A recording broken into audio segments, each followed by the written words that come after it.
The fall of Babylon stands as one of the most significant turning points in the ancient Near East, symbolizing both the end of a powerful empire and the triumph of a new world order.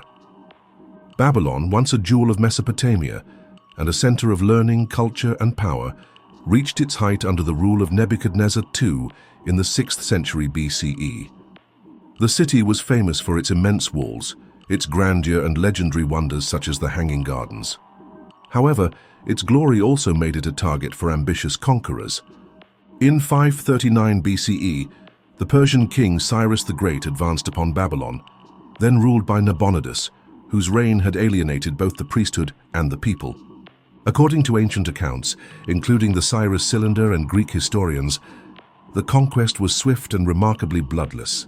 Cyrus's forces diverted the Euphrates River, lowering its waters enough for soldiers to enter the city through its river gates under the cover of night. Babylon's defenses, once considered impenetrable, were undone not by brute force, but by ingenuity and strategy. The Persians entered the city with little resistance, and Cyrus presented himself not as a destroyer, but as a liberator, restoring religious practices and respecting local traditions. The fall of Babylon carried immense symbolic weight.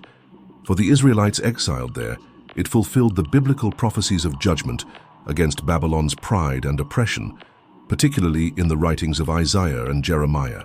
Politically, it marked the beginning of the Persian Empire's dominance, which would stretch from the Indus Valley to the Mediterranean and endure for centuries. Spiritually and culturally, the event became a timeless metaphor for the downfall of arrogance and earthly power, remembered in scripture and later Christian tradition as a symbol of corruption doomed to collapse.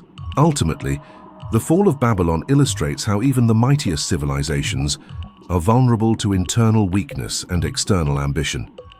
Though the city continued to exist under Persian rule, it never regained the independent brilliance it once held, leaving behind a legacy of both splendor and downfall that echoes through history.